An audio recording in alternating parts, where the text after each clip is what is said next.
Well, welcome to church, everybody, and welcome to our guests who were surprised by our intro. We are in the middle of a series called Demon Hunters, based off the popular Netflix show Kpop Demon Hunters. And we're talking about demons in the Bible, the way they affect us, and the way we can fight back. And so at the very end of the movie, the Demon Hunters have been at odds with this K-pop demon boy band who you just got to see an exclusive show from. And what's been happening right before this happens is the Demon Hunters are at odds with each other. They break up and they're starting to hear these voices in their heads like, I'm never going to have a family. You're never going to measure up. Maybe everyone was actually right about you.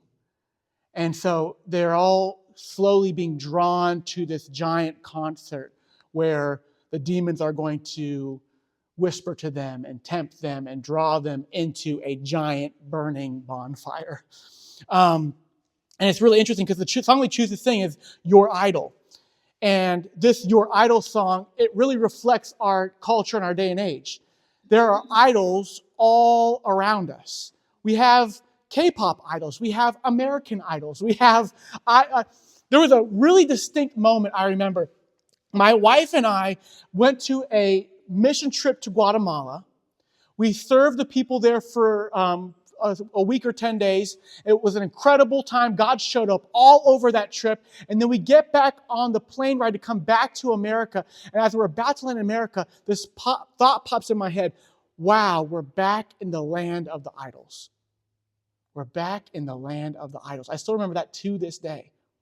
Because I don't know if you know, everything that's marketed to you, everything that's pushed in front of your eyes, all the shiny gloss and plastic that is put in your hands all the time, those things are made idols so that you will desperately think you need them and desire them and want them. How many of you have ever thought, wow, I fell victim to that marketing ploy? They got me on that one. You look back through your closet and you're like, oh, that was a article of clothing from a very specific time, and I will never wear that again because it was just for that 6 months that was popular, right? They know what they're doing. And so today I want to talk to you about your idol. Emphasis on the your. Because it's very easy to identify someone else's idol. Am I correct? It's easy to go, wow, you really are addicted to that, aren't you? Wow, you really have a habit forming there. But for me, I want to break past the finger pointing and look inward to what do I struggle with. But before we get there, I want to talk about this. There is a God who provides for you. There is a God who provides for you. There's this moment in the Bible. There's been this group of people, they've been slaves for 400 years. And they don't know what it means to be free. And then God's like, hey, I'm going to set up this holy ground. There's going to be a burning bush. And this shepherd's going to come along. And I'm going to speak to him out from the bush. And I'm going to call him to go and set my people free. Right? And then the man goes and he goes to set the people free. And then the Pharaoh of that land in Egypt says, they're not going with you. And then God provides 10 plagues. He provides 10 plagues. From blood to frogs, to fleas, to flies, to diseases, to boils, to fire and hail coming down from heaven, to darkness, and to the death of the firstborn. There's all these plagues, and these are all designed to shame the idols of Israel, of Egypt. To shame these Egyptian gods who are like, hey, God's like, I'm better than all of your gods. Right? It's like if God came in and was like, hey, I'm going to shame the Democrat and Republican Party. I'm better than your gods. Hey, I'm going to shame your desire to make a ton of money. Hey, I'm going to shame your desire for fame. Hey, I'm going to shame every American idol in the land so that you can know that I'm better than all of them.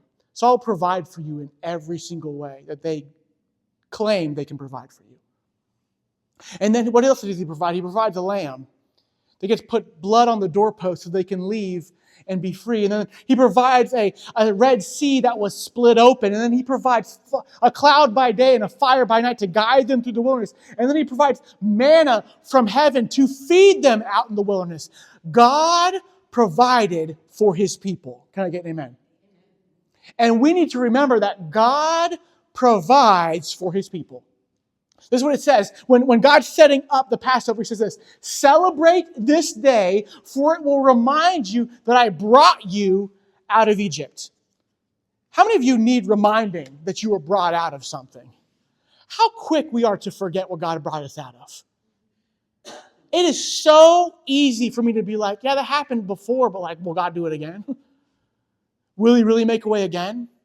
Yeah, I mean, I guess he sent this weird shepherd and he did miraculous signs, but like, will he actually take us through this sea? Will he actually guide us in this wilderness? Will he actually give us food and nourishment out here? What will he do for me? Do you know there's a miracle in the Bible that most people miss? That God provided clothes in the wilderness that never grew worn out. God's like, yeah, these are my people and they're going to look good. He's like, I'm going to provide for them every single need. They're not going to look ratty-tatty out there. They're going to look great. So they exit, and as they're exiting, God provides something else.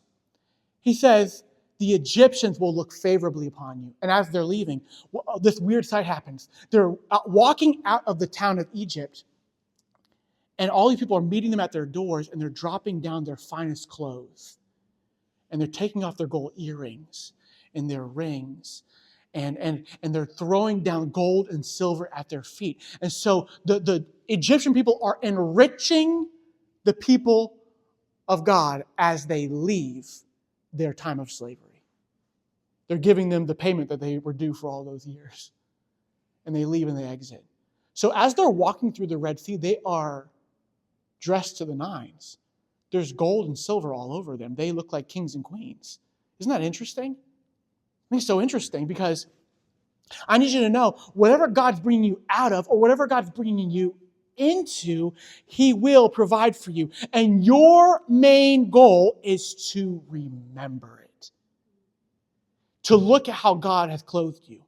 To look how he's covered you with love and mercy and kindness and grace that you never deserved. That I'm walking around with gold that doesn't belong to me. I'm walking around in clothes that don't belong to me. They were resourced by my God. I've got a character that doesn't belong to me. I've got a vision that doesn't belong to me. I've got a hope that doesn't belong to me. It all came from Jesus. So what happens next is God brings them to this mountain. And when they get to this mountain, it's really interesting. He says that there's this giant cloud of fire and smoke and lightning that descends on the mountain, and it scorches the mountain. They're like, wow, God's definitely here. So God shows up and he terrifies them. And then Moses goes up the mountain, and then this is what God says to Moses. And God spoke all these words, saying, I am the Lord your God, who brought you out of the land of Egypt, out of the house of slavery. You shall have no other gods before me. You shall not make for yourself a carved image or any likeness of anything that is in heaven above, or that is on the earth below, or that is in the water under the earth. You shall not bow down to them or serve them. For I, the Lord your God, am a jealous God. Do you know it's good news that God's jealous? It's good news that he's jealous because he loves you. And he will pursue you. And he will chase after you. And when I'm in my worst place, he's still jealous for me. When I've made my worst mistake, he's still jealous for me. That's not going to hold on to you. I'm coming for you. And I'll fight for you. I'll take out your ex-boyfriend idol. And I'll bring you back with me. You're mine. That's what God does. He's jealous. And so this is what God says. He says, have no other gods before me, and do not worship created idols. You know the word gods there is Elohim? God is Elohim. See, Elohim can refer to capital G God, but can also refer to little g gods. Elohim is essentially just a divine being of any kind. And some theologians believe that the reason that we see gods all over the earth is because When the devil fell and his angels fell, they were all pretending to be gods in other places. Like they went to this place and they said, hello, I am the god Shiva. You should bow down and worship me and sacrifice to me. Hello, I'm the god Molech. I'm a great God. I can give you grain and rain. Just sacrifice your children to me. Because that's what they wanted. The devil and his angels desire and long to be worshipped. They want to be lifted up like God's lifted up.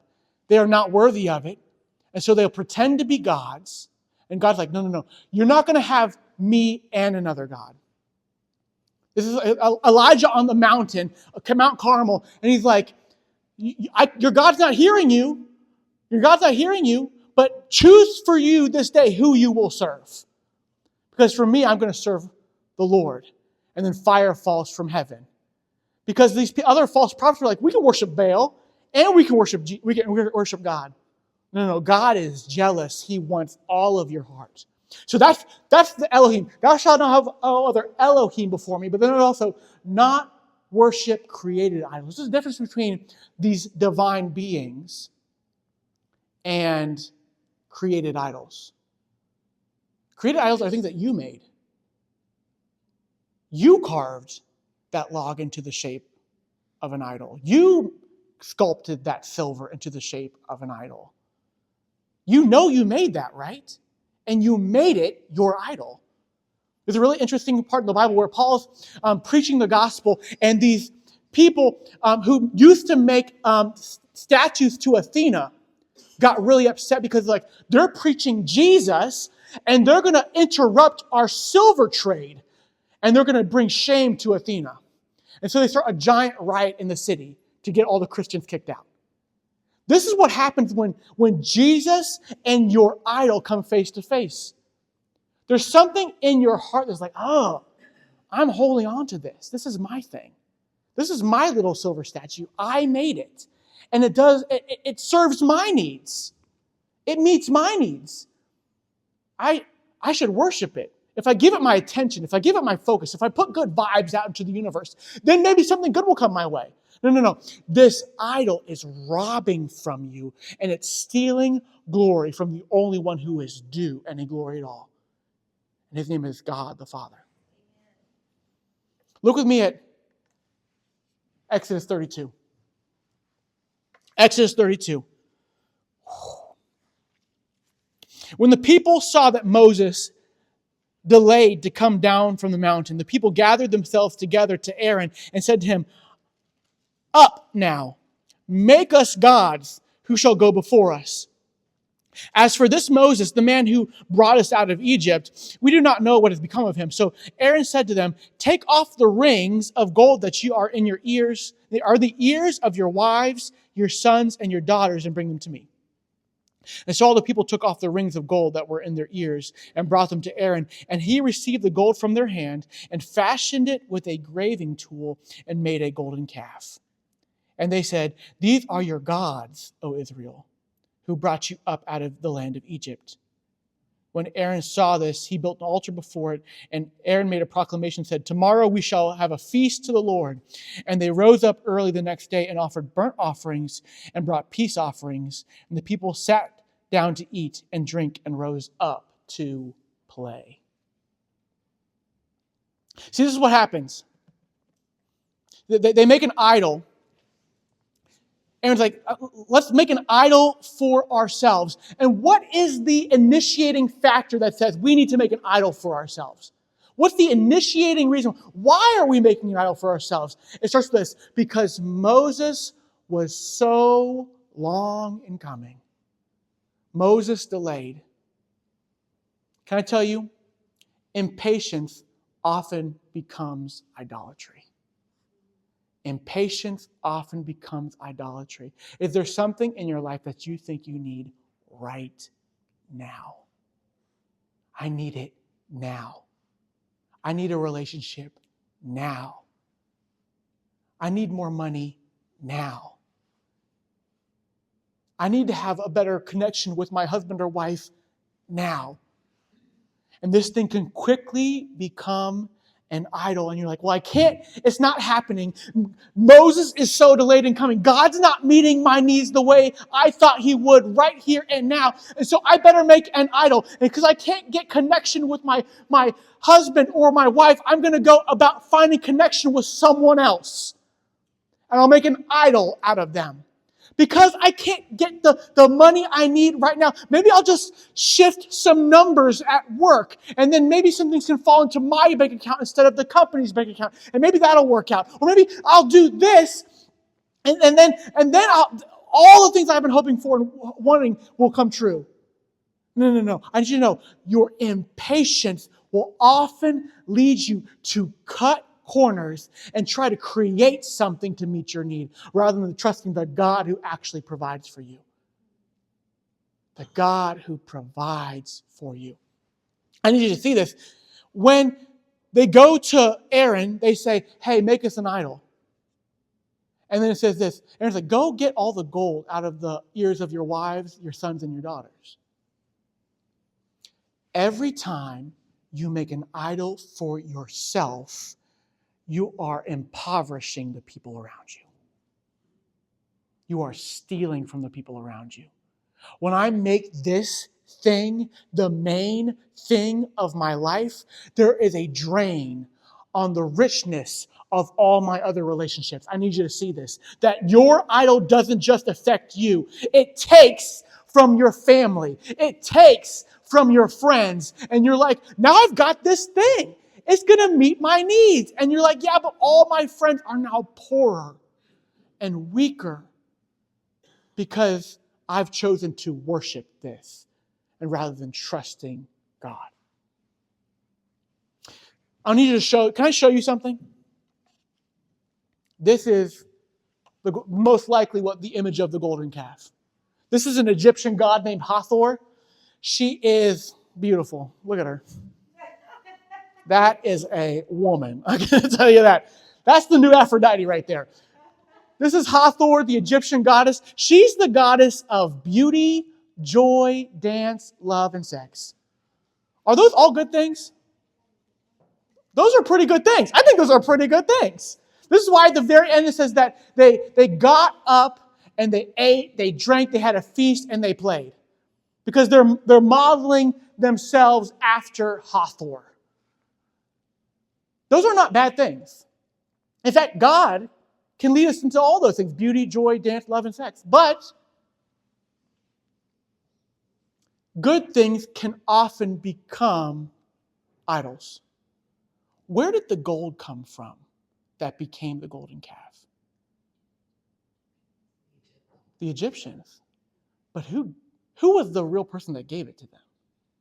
God was. God moved on the hearts of the Egyptians to give it to the people. It was a good gift from God that turned into an abomination of idolatry. The good gift that God gave you can still be twisted into an idol. Right? Our church, if Jesus isn't the main thing, can become an idol. Your pastor up here, you're like, wow, Jonathan's so great, can become an idol. Right? Your children are a blessing from God, but when you prioritize them above all else, they can become an idol. Your job, wow, I really needed this job. God, thank you so much for giving me this job. Amen and amen. And now you've been at work late the last 3 weeks, giving your whole life to this job, and your family misses you. Show up for your family again. You have made an idol out of a good thing that God gave you. And it's time to repent. It's time to say, God, how can I give these things back to you? See, what's interesting is that God provides for the people. He meets their needs in the wilderness. He gives them manna. Can I tell you, that little gold statue can do none of that. God, this false god cannot meet any of their needs. How many of you have ever tried to eat gold? It's not very good. How many of you have ever tried to use a gold statue to survive out in the wilderness? See, idols promise you something that they can never deliver on. They can never actually meet your need. The need is, I need Moses to come back down. I need Moses to share what God's done. I need Moses to come, and then that's the need. I need Moses to come give me a word from the Lord, but because I'm too impatient, I'll make up my own Lord. I'll make up my own word. Did you hear what they said at the end of this? They said, behold, the gods who brought you out of Egypt. They said, this is the idol that brought us out. The beauty, the love, the joy, that's what brought us out of Egypt. This is what we ultimately do with idols. Like, wow, you really are providing for me. Thank you. You're the one. When I went through all those tough times, it was you that got me through. It was my greed. It was my lust that got me through. It was my obsession that got me through. And God's like, no. Stop calling false idols me. Stop giving them the glory that belongs to me. See, you ultimately become what you worship. You become what you worship. If I could just have a little bit more money, I would really start tithing to the church if I had a little bit more money. And now you have more money, like, I've got too much money to tithe. If I really gave 10% to the church, what would they do with it? You know what I mean? Wow, man, I really wish I really had a spouse. I wish I really had a boyfriend, a girlfriend. I wish I had someone to share life with. Now that they're here, like, wow, you're my everything, baby. I love you so much. It's like, no, calm down. Take a breath, go on a walk. This is not your end all be all. You are becoming like them. Who's ever seen the guy or the girl that becomes a carbon copy of their new boyfriend or girlfriend? They're like, I just met this new country boy, and I just bought a cowboy hat and some cowgirl boots. And you're like, maybe just be you. Maybe just be your person. You become like what you worship. See, they had a golden calf, and then they turned into hedonism. They abandoned the truth. They got into pagan revelry, and they turned bestial themselves. They became like animals, doing whatever pleased them. Now, the opposite is true of Moses. Moses is up on the mountain, worshiping God. He can't get enough. God's speaking to him day and night. He's just like, this is amazing. I never want to leave. And then God says, you need to go back down the mountain because your people, God's like a parent. He's like, your children, your people down there are worshiping a false idol. And they need to be dealt with. And Moses says this. He says, listen, don't deal with them harshly. If you have to, blot my name out of your book. Blot my name out of your book and have mercy on them. That's what Moses says. I need you to hear this because you become like what you worship. Then Moses goes down the mountain and they see his face and they hide from Moses because his face is shining. Moses has been worshiping God and Moses becomes like God. His faith shines like the shining one he met up on the mountain. And better than that, Moses makes intercession for the people like Jesus did. Before Jesus was ever on the scene, Moses becomes like Jesus because he's worshiping a God who exemplifies mercy and grace and sacrifice and love that makes no sense. He shows up and he looks like Jesus says, listen, I will take the punishment for this people. I will sacrifice. And that's why you have to protect what you worship because it determines your direction. If I want to look like Jesus, I have to worship Jesus. I can't continue fooling with these false gods and these idols. They want to whisper to you and pull you away. But God says, I'm here for you, I'm jealous for you, and I will fight for you. Let me share one final story with you. Look with me at 1 Samuel chapter 5.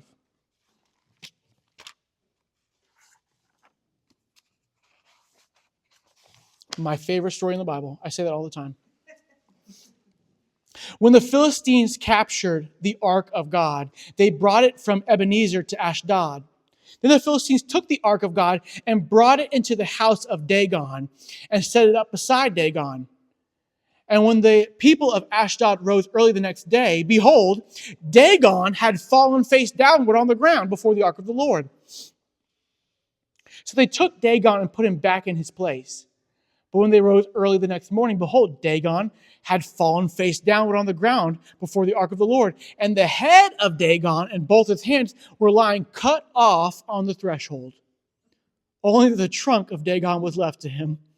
This is why the priests of Dagon and all who enter the house of Dagon do not tread on the threshold of Dagon in Ashdod to this day. See, the Ark of the Covenant is the place where they put the Ten Commandments. They placed the Ten Commandments inside, and they carried God's presence, His Word, with them wherever they went. Now, the Ark of the Covenant has a very interesting history. It was built in Sinai. It crossed the Jordan with Joshua. It went with them in the Battle of Jericho. And then it was captured by the Philistines. This is where we read this story with Dagon. Afterward, it was brought out to Kirath Jearim. Then it was brought to Jerusalem. And then ultimately placed in Solomon's temple. But then after that, it was disappeared from history. The presence of God has this really interesting movement among God's people. Sometimes it's with them in battle. Sometimes they hold tight to it and they walk around the city and like, God, we need you to be here with us. And then the walls that they were fighting fall down. And then sometimes they sin and God's like, this word's going to go from you to someone else. It's going to leave you. And then sometimes they're like, no, God, we're sorry. We're going to fight this battle and we're going to take your word and we're going to do whatever the hard thing we have to do to bring your word back into our presence. And you'll meet with us. This is what's so powerful, is that you can be in the presence of God. And when you are, idols fall. If you want to know how to defeat the idols that are plaguing your heart and mind, here's what you do. You get into the presence of God, not just the proximity of God. This is the proximity of God. You are in church. I'm so glad you're here. It's wonderful that you're here. But to get close to God, to pursue Him, not just physically, but spiritually, and say, God, I'm all yours. Knock down any idols. See, Dagon's a fish idol. He's got a little tail back there. Do you see it? And God's presence knocks him down and tears off his head. That's what the presence of God does.